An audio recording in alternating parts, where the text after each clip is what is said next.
Idinaos ng Department of Migrant Workers o DMW ang isang job fair para sa mga kababaihan bilang pakikiisa nito sa selebrasyon ng National Women's Month.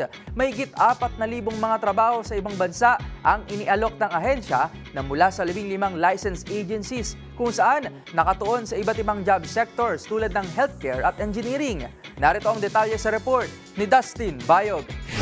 Naglunsad ng Department of Migrant Workers o DMW ng isang mega job fair para sa mga kababaihang nais magtrabaho sa ibang bansa.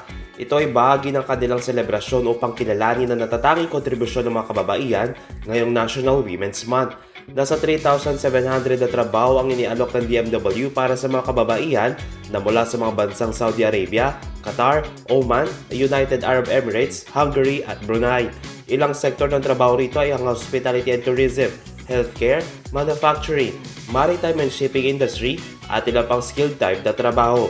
Ayon kay DMW Undersecretary Felicitas Bay, ito ay patunay na kaya rin ng mga kababaihan ang mga trabaho na karaniwang nagagawa ng mga kalalakihan.